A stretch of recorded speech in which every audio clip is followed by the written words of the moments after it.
All right, howdy everybody. Thank you for tuning in to Making Money Work for Regular People, where I, your gracious host, and we, all my friends who are watching me or who have yet to watch me but will watch me in the future, where we just dedicate these episodes to talking about everything that revolves around making money work for regular people like myself and yourself, who are regular people who weren't born with a silver spoon in their mouths. I mean, yes, I had a good upbringing, but, I was raised by my mother and my grandmother, and so I wanted to. The concept behind this show was to talk about issues, until I can get my very best friend to join me, and she know who I'm talking about.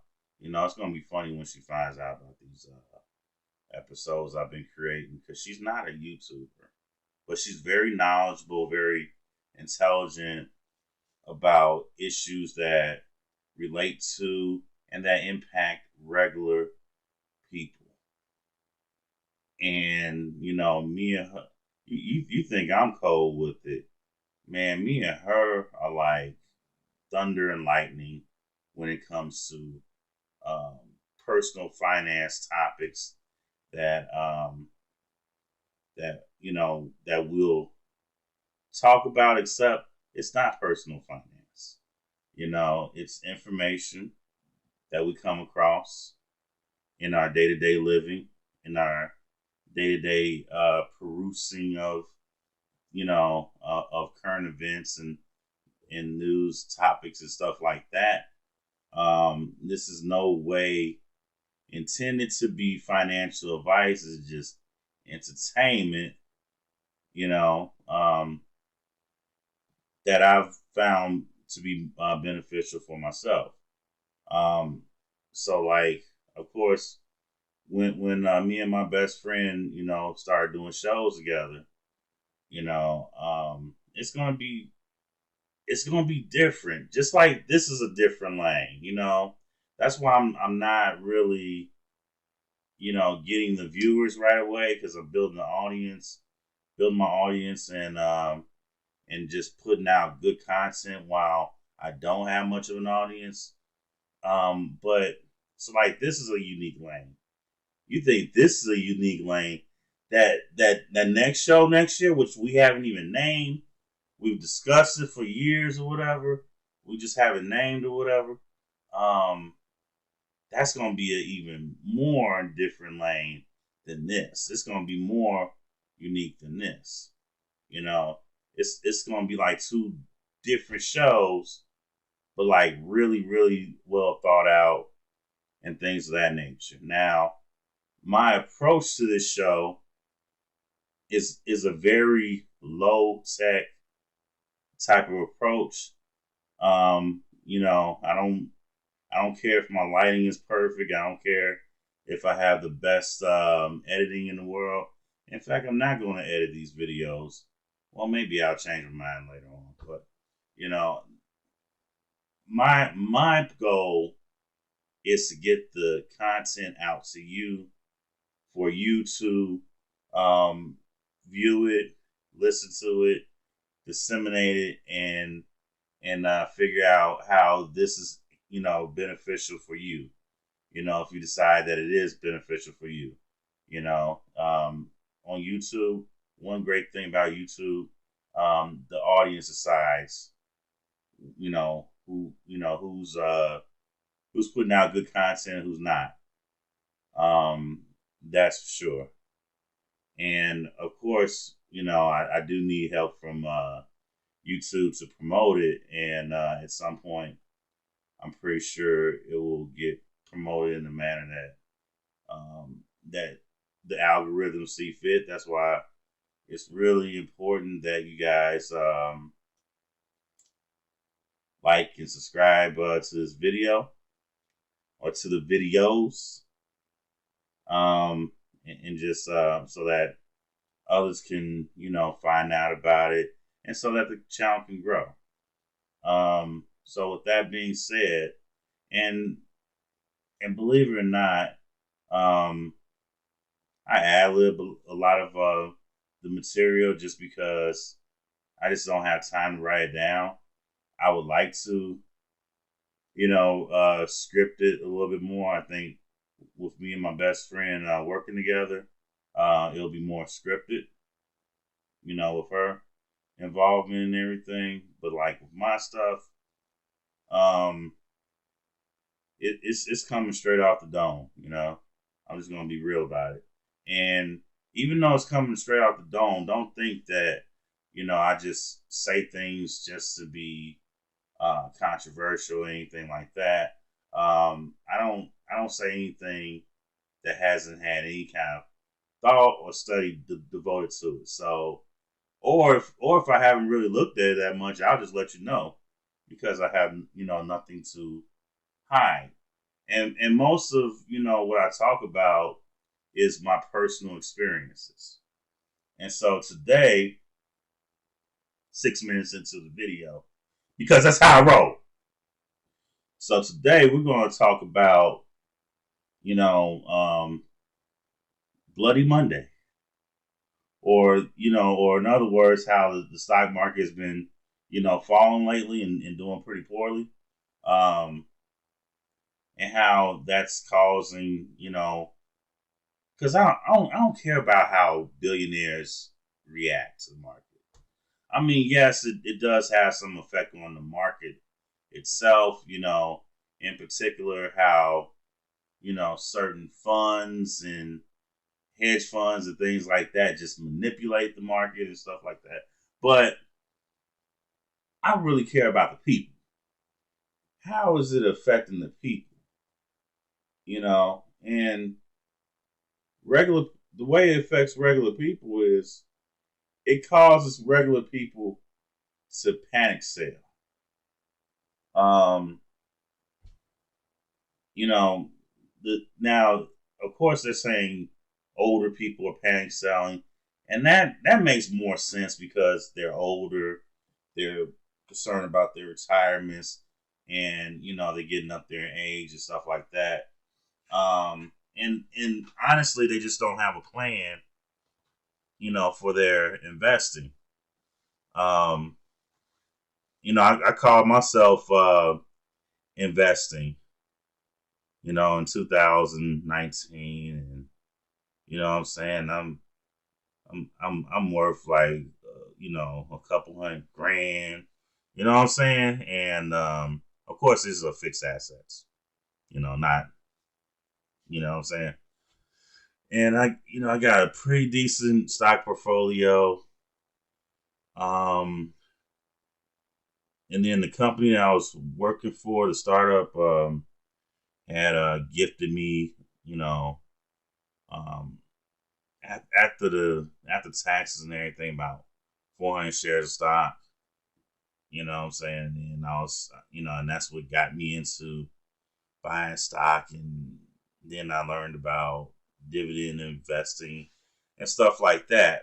However, what I didn't realize, or what I ignored, I should say, was the fact that 30% always beats 10%, no matter how good the market is. And what I mean by that is, it don't matter if you're beating the market or not if you're paying 30% of your money into 30% interest charges to credit card companies.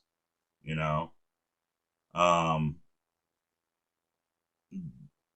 the primary, whatever your debt is, the primary goal with and again, this is not financial advice. This is just entertainment. This is me sitting in a chair, rocking back and forth, just talking and rambling and everything, and just telling people that whatever your debt level is, Your first road to prosperity, the road to prosperity, um, is getting rid of your debt.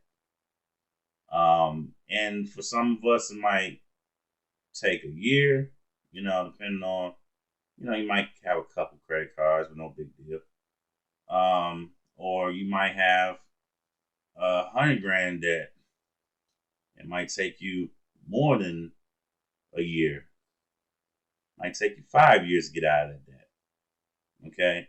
And 5 years sound like a long time, but I was at my startup for 5 years before I got laid off due to COVID. And 5 years goes by like that. You know?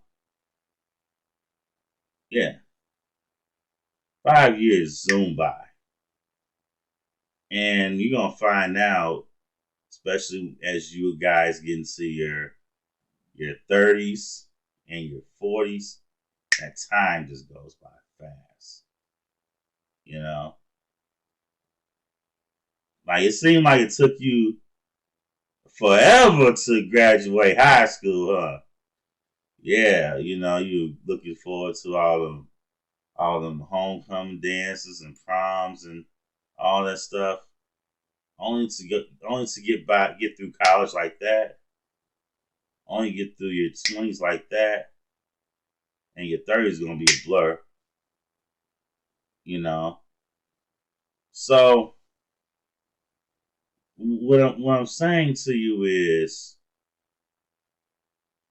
you know, do an honest assessment of your debt. Like, how long is it gonna take? And if you say 2.5 years to climb out of $100,000 worth of debt, you probably want to double that time frame to 5 years. That's probably more realistic time frame. And then you have to dedicate yourself to paying down that debt. You have to. In fact, the only extra cash that should be lying around right now is your emergency fund. So I would say approach it like build up your emergency fund. Like if it's your first year out of college and you're working or whatever, set a goal to and it doesn't matter what part of the year you started working. So like if you started working in the spring or summertime, right at, right after graduation, then you want to save 10% of your salary from that job. Okay, you want to save about 10% of your salary from that job and put in your emergency fund, especially if you got some debt. You know what I'm saying? Now I don't expect a 23-year-old to have $100,000 in credit card debt. I don't care what your student loans look like. I'm just talking about because you're gonna have to deal with that, anyway.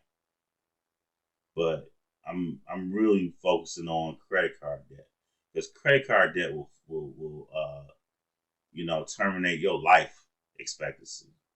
It will drain down your health meter. You'll be looking like Ryu trying to do a spin kick, and instead you just fall to the side. That's how important it is to. That's how important it is to address your credit card debt. Your student loan debt, yeah, it's tough. It really is. But you're talking about a debt percentage anywhere from 3 to 5%, maybe 6%. I don't know what your situation is, and so that's more manageable if you pay off the credit card debt first. That's way more manageable than paying 30% to the credit card companies. because that stuff is going to have handcuffs on you. So 10%. In fact, I wouldn't even start investing in the stock market until I got my credit card debt paid off.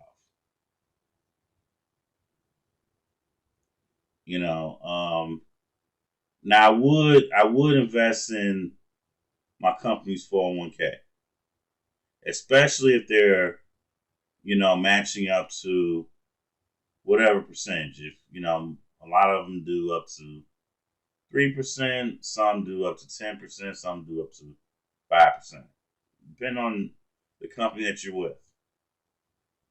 And and that would be the extent of my investments. 10% to save 10% out of all my paychecks. That goes to my emergency funds, and and then a certain amount goes to my living expenses, food, utilities, things like rent, mortgage, things like that. And then, and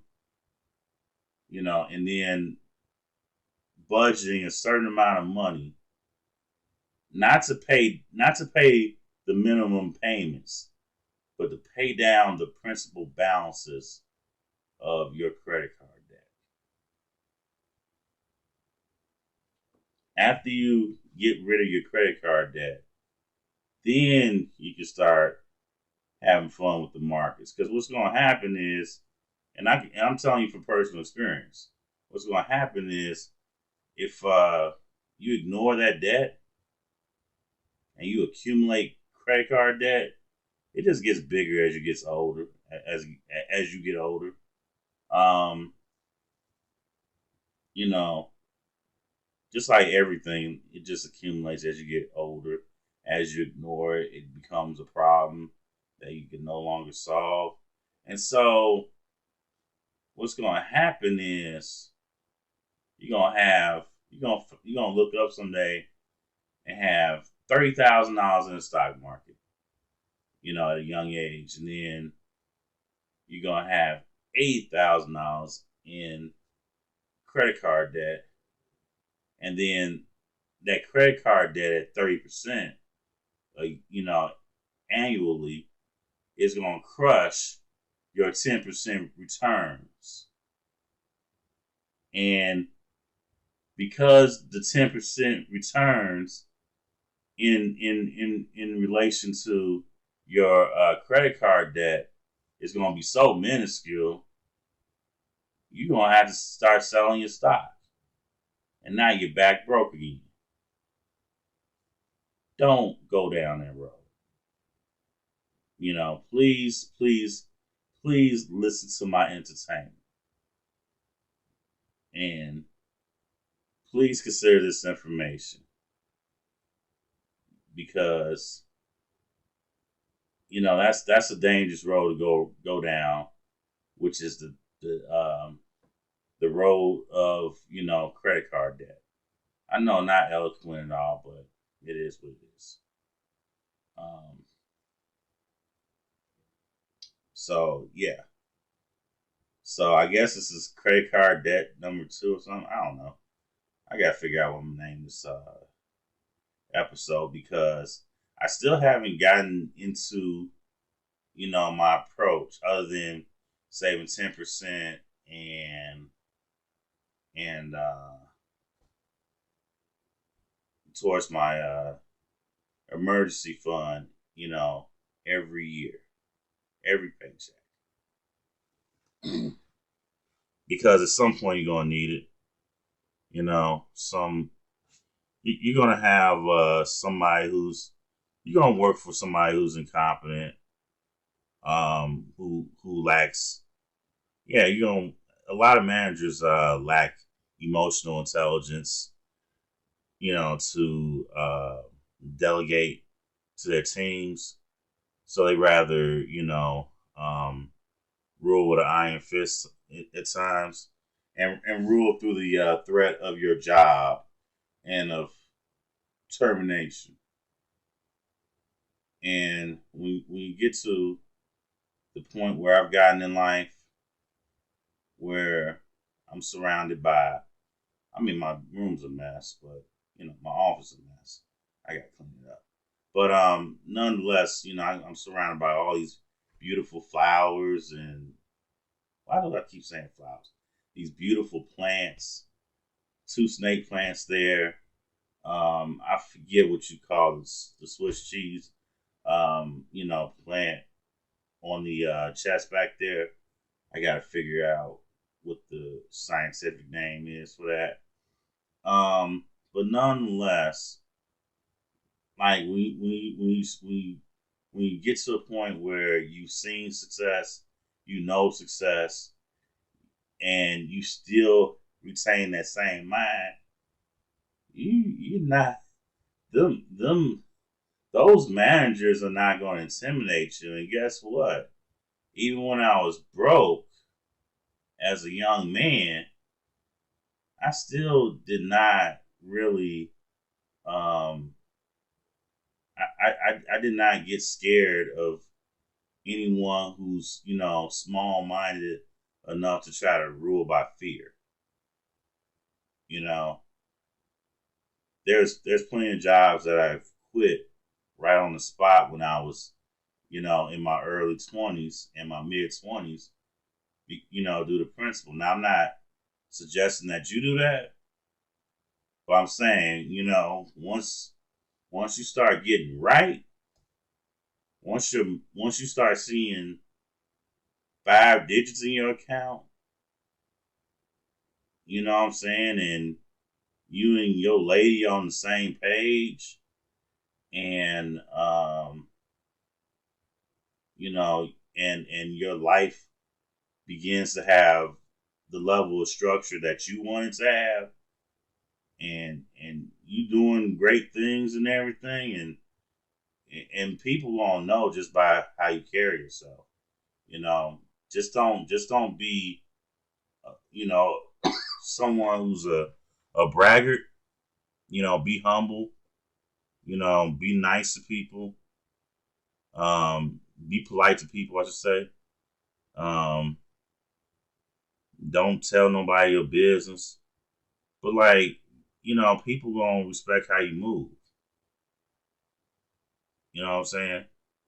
And that's gonna, creep into all of your life. And all of a sudden you're just not gonna take no shit off nobody. You know? Not no job.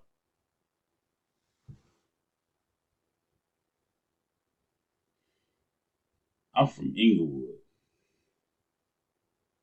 Like who the F are you? You know what I'm saying? And that's gonna be the mentality as you transition from being working poor and working class to middle class. And to protect yourself from yourself and your sense of freedom and independence, you have to set yourself up financially. You know what I'm saying? And I ain't gonna lie, it's a miracle that I'm able to have this conversation with you, um, because I didn't do it all right. I'm letting you know how I would do it if I had a chance to start over again. And I didn't do everything wrong, obviously, you know. But like it only takes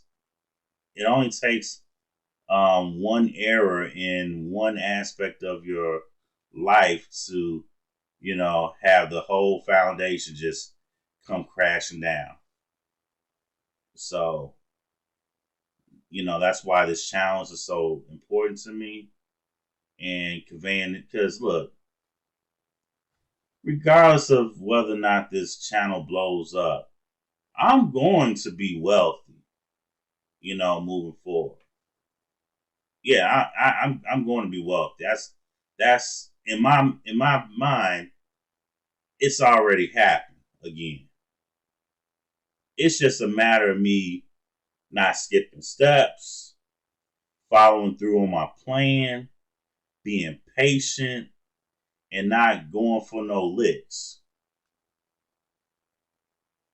You know, not having a I gotta hit this lick mentality.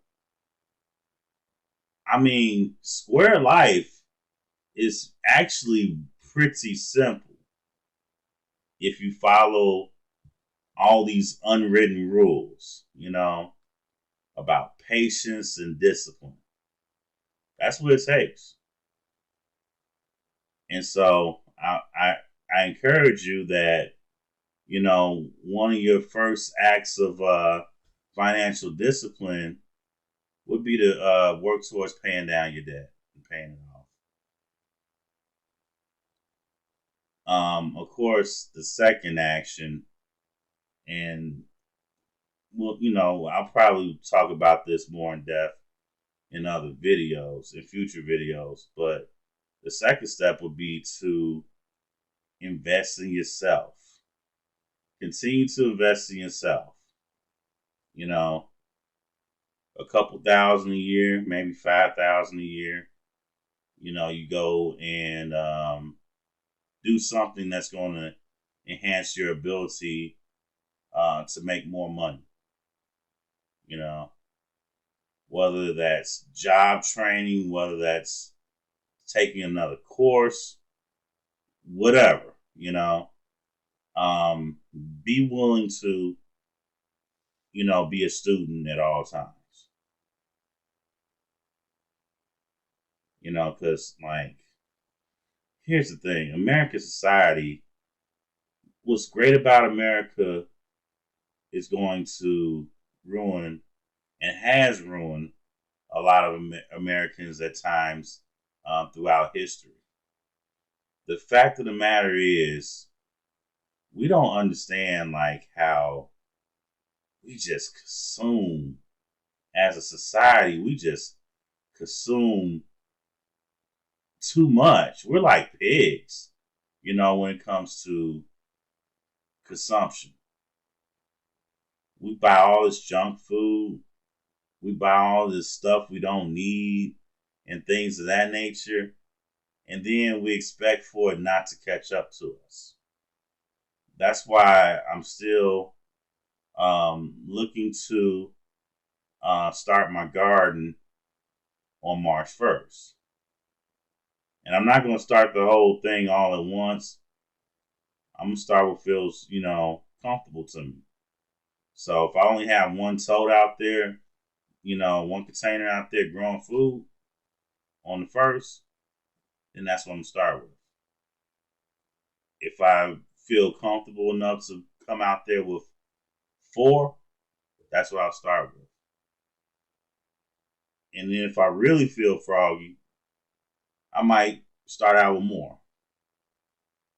So I'm not making no promises as to how robust it's going to be, but I think we need to get back to the basics, and I'm going to try to be an example of that,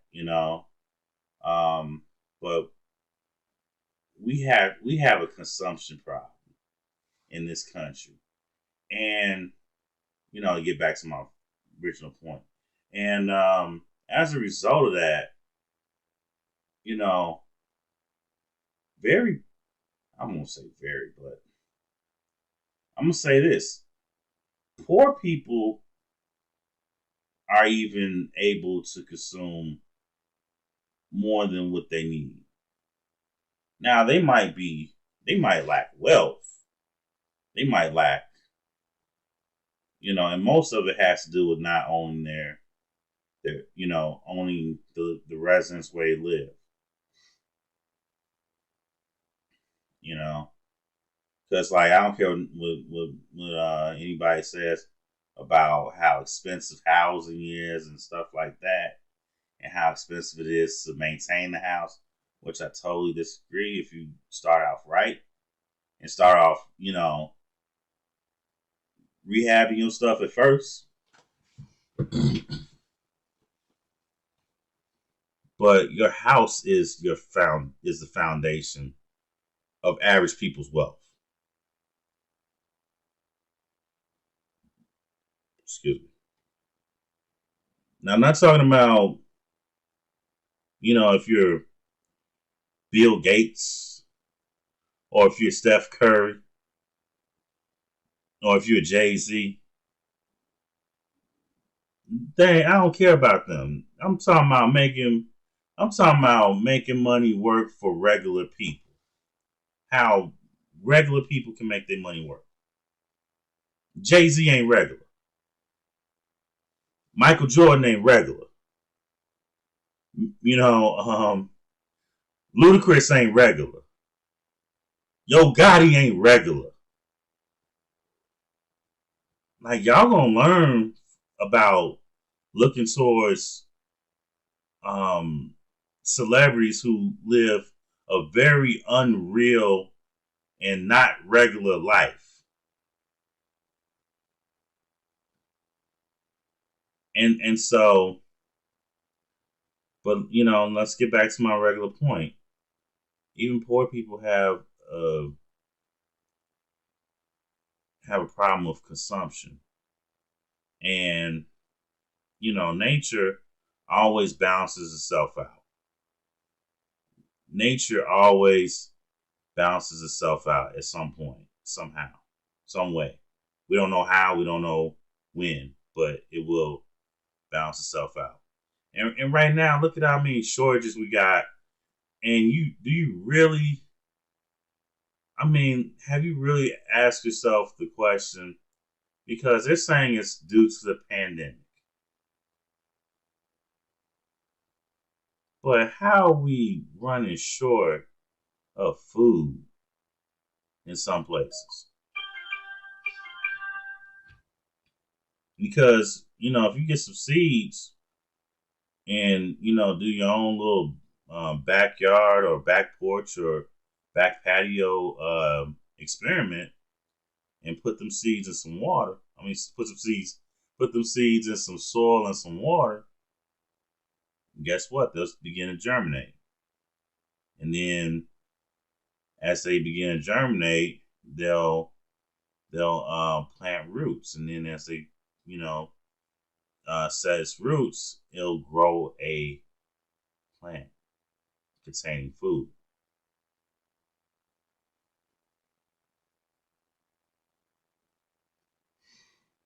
And that's why I mentioned growing stuff, because we're going to have to when nature balances itself out, we're going to have to compensate. And I have a strong feeling. I don't think America will have a full fledged famine, but it could happen. And for those of you who want to rent all your life and everything, and I'm not criticizing, I'm not passing judgment or anything like that. But consider this: when you buy a house, you buy more than just the use of the property. Yeah, the house is the purpose of a house is to provide shelter. That's the primary purpose. Yes, but you also buy privacy of to some extent, and you also buy the right to do as you please on your land, unless you bought your house in an HOA, which I personally don't recommend. But again, this is just entertainment. I'm not telling you how to buy your house. I'm not telling you what methods to use or even to not buy from HOAs. But I personally would not buy from an HOA because I don't like being told what to do. You know, because when I get told what to do, then I get very angry and irrational. And at this stage of my life, um, I don't think it's safe for me to be irrational at any point. So I try to be rational as much as possible. And so with that being said, um, we had to really think about, being conservative as far as, our approach to consumption and spending, because otherwise it's going to leave us broke and defenseless, against any natural disaster. You know, think about it. You know, look at the state of Texas, for instance. They have hurricanes every year, devastating hurricanes. You know who come out on top all times? The rich who, act like ants and conserve their resources. Yeah, the more wealthy. You know who's in panic mode at all times? The poor. And again, I'm not criticizing nobody. Like, I'm from the hood. You know what I'm saying? And I understand, like, you know, the mental dynamics behind that. The fact that it's hard to live day to day for them. You telling me to save? Yeah, yeah, that's exactly what I'm telling you.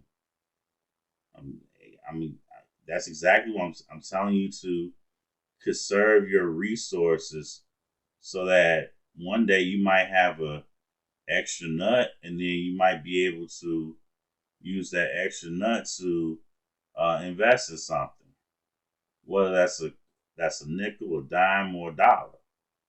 You know, every little bit counts. You know what I'm saying? You can't get to a dollar without starting at 1 cent first. So yeah, so that's what I think I'm gonna end here. Yeah. So, think about those points that I just made. Think about this conversation, or this, I guess you call it lecture. And you know, until next time. Well, first of all, before we get into that, if you feel like you enjoyed this episode and gained any kind of value from watching this episode, please hit the like and the subscribe button. I try not to keep you around too long. I do a poor job of it though. But I try not to do no 2 hour, 4 hour shows, because that's just a waste of time. You know, um, I want you to be able to watch it. I want you to be able to enjoy watching it. So, if you like this episode, hit the like button, and if you haven't subscribed, hit the subscribe button. This is your gracious host, Glenn. Saying so long to my friends, and I will be back soon. As in next time. Holla.